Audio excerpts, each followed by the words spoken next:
mistake? We don't know. But RWE, they come in with the pay. Why?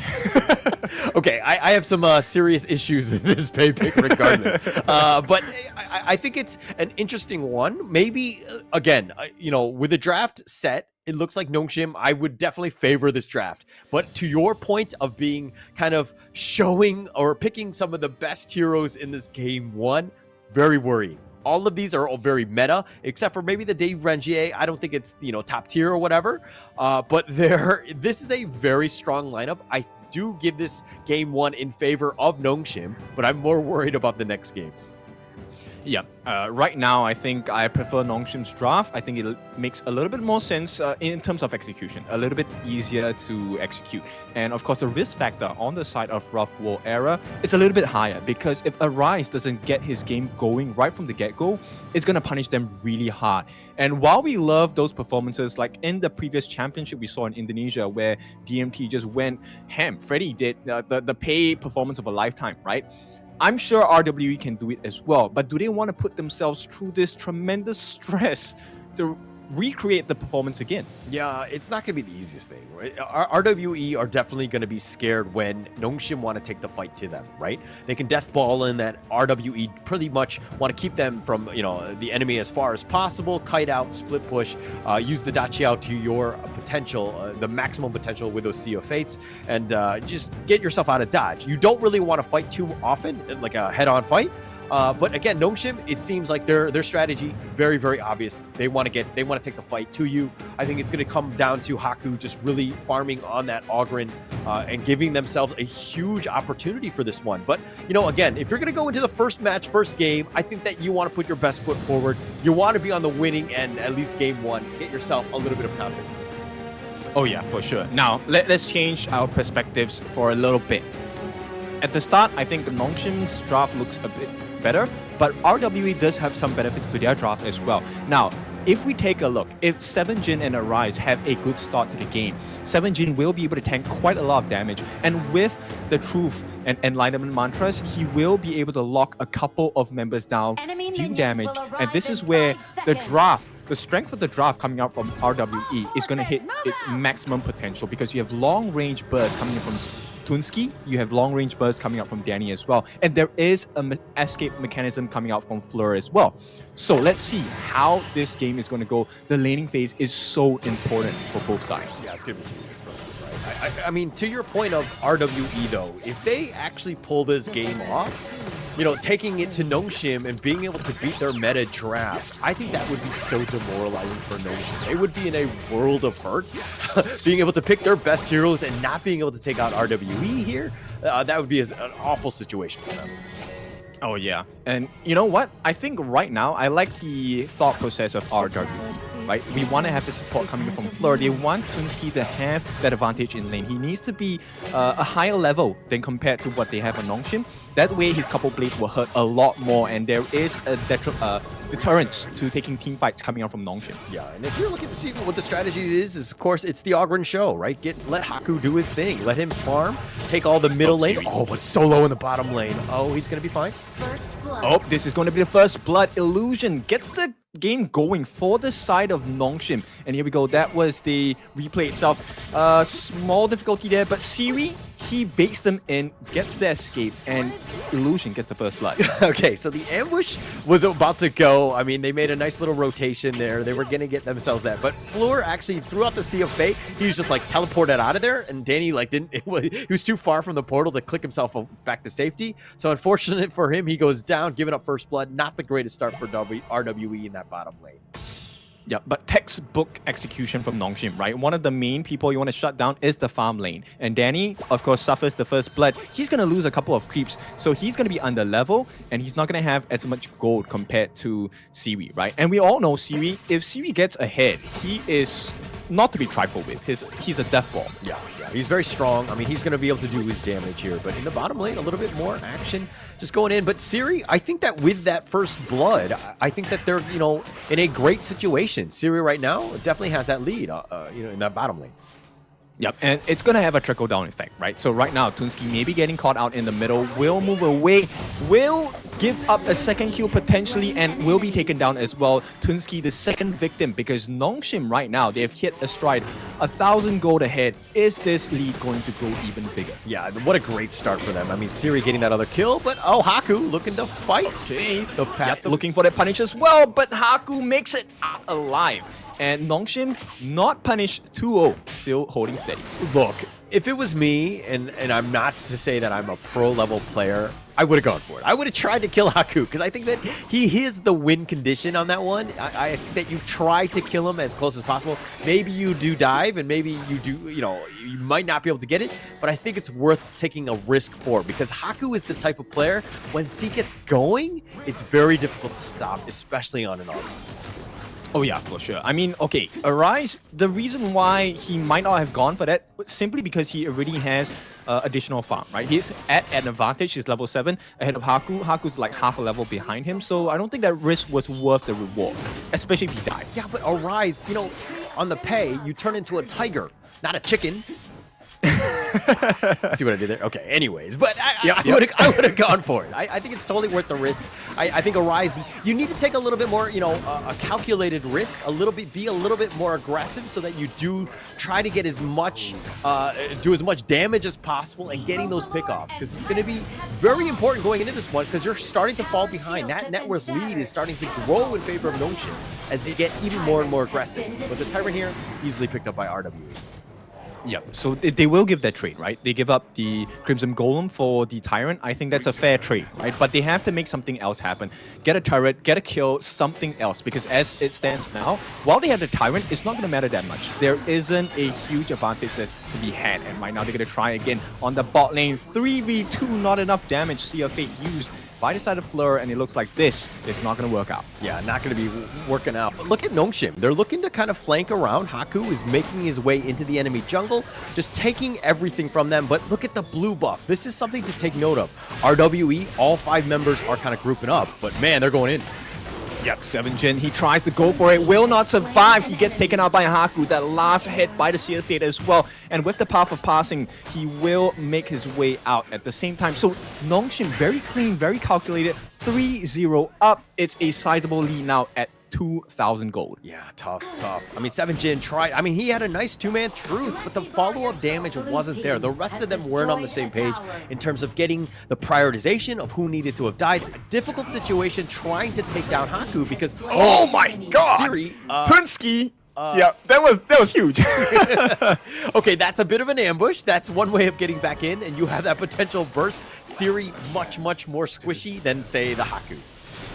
Yeah, but these situations don't present themselves that often, right? Especially when you're going up against a draft like RWE's. Single man pickups, I don't think that's going to happen really often. And Nongshim, they want a death ball. They want to get in a group. And 7gen might be the victim right here. The push away coming in from Arise as well. But it's not going to be enough. 7gen takes the fall and Haku takes another kill in his name. Yeah, I mean, it's one thing to get the kill, but now they've taken the red buff. I mean, RWE have done a good job of realizing that, hey, if kills are going to happen, we got to make sure that we just take advantage of the space. They've taken the bottom T2. They pushed that out. That's a good amount of space for them, but even more action in the mid lane.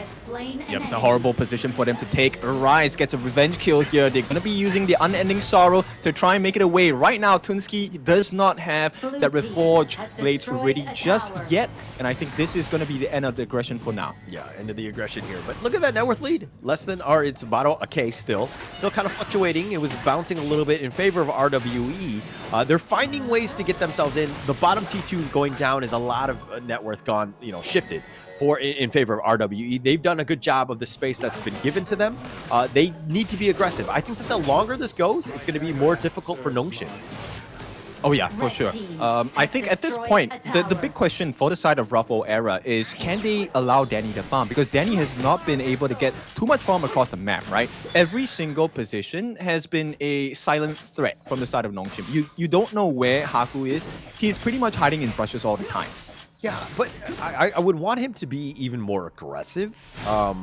In terms of net worth, he's actually, kind of falling behind Danny, right? Arise has done such a good job of farming, and is this the counterplay, right? And look at the bottom lane; it's getting sieged here by Nongshim. Well, it's a decent trade, but I don't think it's the best, especially if they're able to get the T2 on the top as well. Looks like they're not going to push it too hard. RWE, they're going to split that aggression and try and move Nongshim across the map instead. Yeah, no real chance. Floor gets himself out of there. He's done a great job of just being able to use that Sea of Fate to get himself back to safety. But keeping the T1s alive, super important. Danny actually has to go back to safety. But man, that red buff, looks like there's going to be a little bit of a duel there. Yep. At this point, I think Nongshim, the best thing to do right now is actually to take a fight, because Danny has used his infinite fastness, and that's a huge ultimate to be gone at this point. So if they can get the stuns coming in from Illusion maybe, or maybe even Siri with his ultimate, it will be a big deal. Yeah. I mean, it would be huge, but again, Danny needs to play a bit safer, realizing that it is on cooldown, right? So just kind of pushing things out. Nongshim are being aggressive in that top lane, but it creates space in the bottom area. Arise able to pick up a free Tyrant there, finding ways to get themselves that farm. And again, this net worth lead is really starting to dwindle.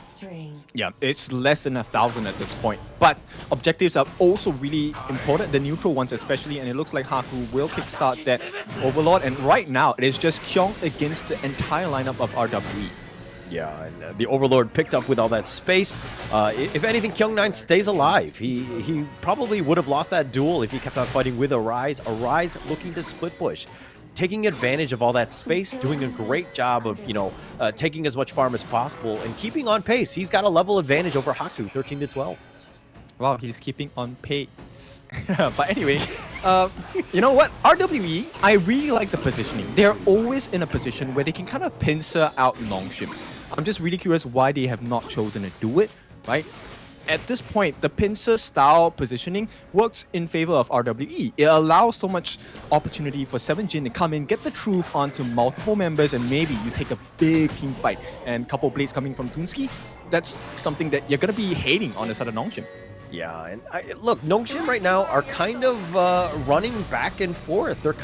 They've been split throughout. RWE have such a good split pushing lineup that it's tough to kind of put people down, right? You have to fix all of the lanes before you make any sort of push.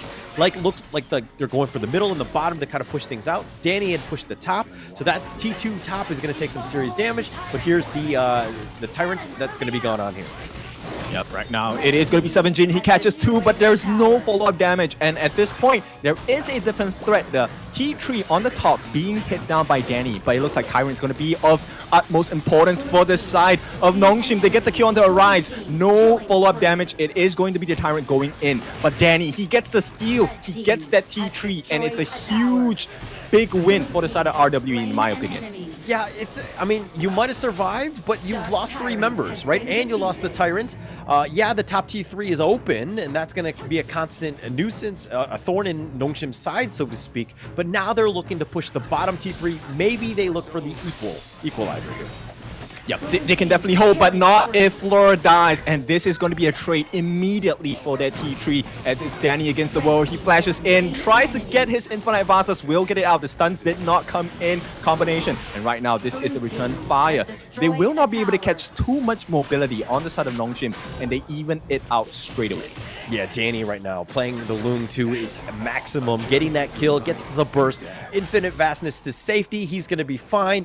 This is what you want to see out of your Loom. Yes, they've lost the bottom T3, but they've just traded. At this point, they're going to be neck and neck. Net worth, though, has kind of shifted in favor of Nongshim because of all those kills and, of course, the Shadow Tyrant. Super important for them to get in, but look at Arise looking to continue to just kind of kite them from afar. I don't think they can do it at this point. RWE, this is a risky position to take, right? Especially considering the net worth lead and the map control that they have. This is not a good time to die, right? RWE, they need to play this extremely safe. Just get the T1 in the mid and get out. Yeah, they're looking to do it. They did not get it. Probably a couple more shots before, but the Sea of Fate on out made it a little bit faster getting out of that mission, so to speak.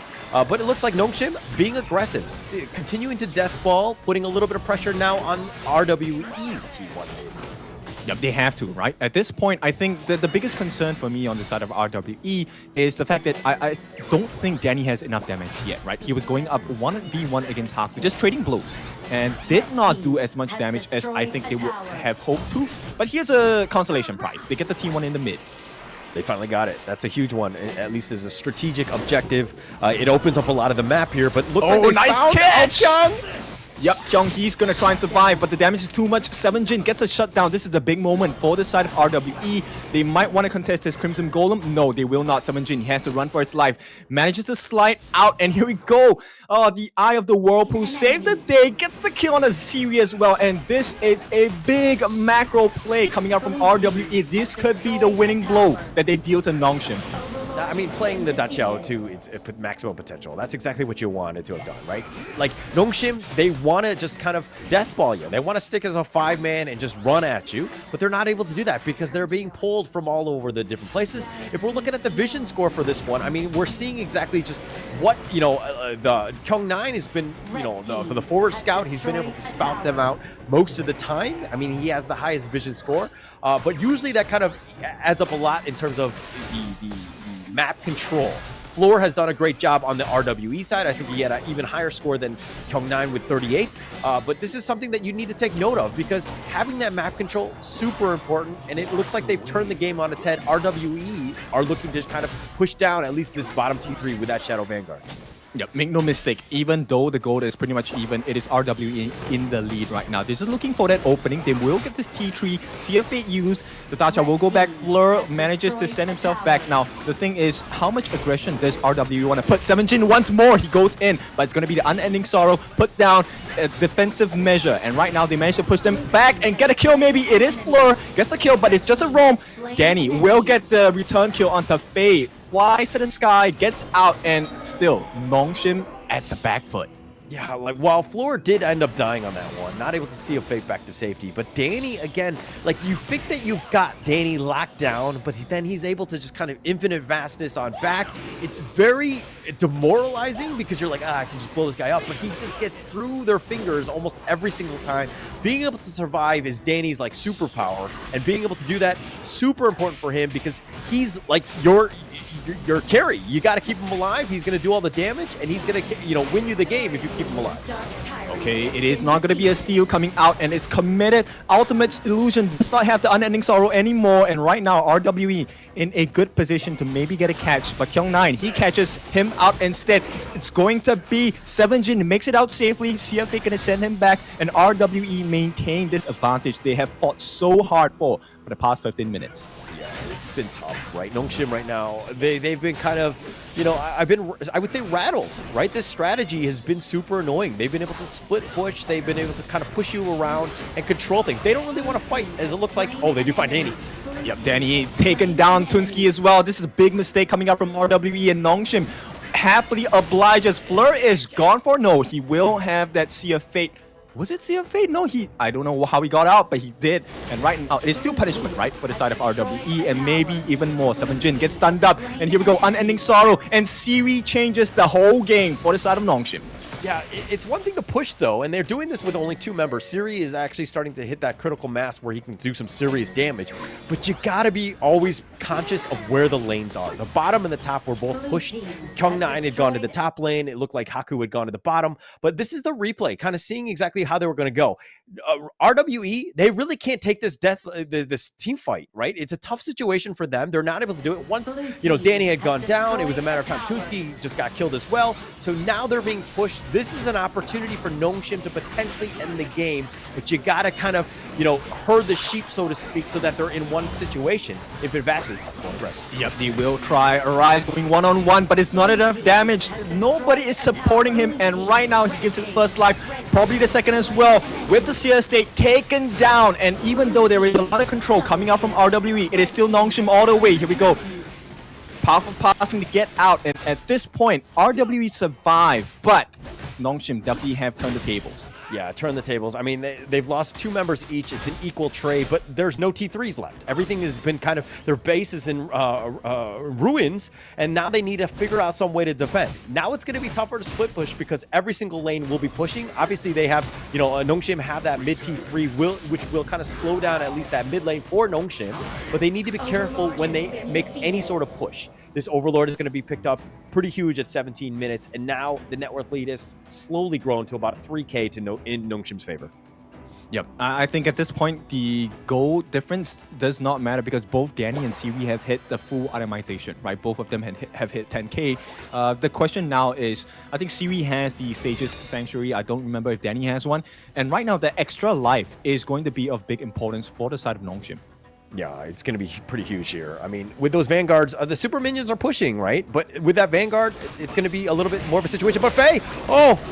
Yep, he gets caught out as well. 7jin, he goes in, but it's not enough damage. No communication coming in. Tunsky did not get the couple plates down in time and Arise. Caught in no man's land. Kyong9 gets the knockup as well. Chases in. Can they get the kill? As the Tiger really mobile, he's going to get out. But nonetheless, they are 4 members strong only against a 5 members strong Nongshim. Yeah, they were trying. They thought Faye was in a bad spot, but he's able to heartlink, you know, away, get himself back to safety, and just kind of delay things for Haku, the real monster, the damage dealer, to kind of go in to do that. Now they're looking to close out this game as they just waiting for those minions now. Yep, and there's a lot of life bars to burn from the side of Nongshim, right? RWE, yes, they have a ton of damage, but they don't have enough control. It's really hard to get the lockdown on any of the members on the side of Nongshim. Nongshim, as you can see, they're playing really tight, but not huddled up in one spot where it is the dream scenario for Tunsky. Yeah, I mean, super minions on all lanes right now being pushed in. This is going to be a tough situation. How do they defend here? They're going to give it a try. Arise trying to go in against Haku, but Haku gets the ultimate down as well. Arise taking out 7jin. He makes the effort, goes in. Where's the damage? Where is no one getting the damage in? And 7jin will be taken out, and it looks like Nongshim will be pushed here. Danny goes in with the Empire Blasters. A big play, but it does not matter. Not big enough because Haku and Kyong9 still alive. They want to take lesser risk, so they will reset Siwi now on the outskirts of the base. They're looking for the next big play. Yeah, I mean, they're looking for this one. They're going to kind of go for the base, but they've been pulled away. They do have the backdoor protection. Haku chasing after them, though. Yep, there's no life to be had. Tunsky cannot do it. Haku gets a CS stake, gets that finishing blow as well, and it looks like it does not matter. Oh, at this point, he's going to try Fleur. He's going to try and pull the attention away, but it does not matter at this point because Fleur is going to give his life, and there's still creeps. The minions are in the base, and Arise cannot do anything about it. Nongshim take game 1. Wow, that was so back and forth.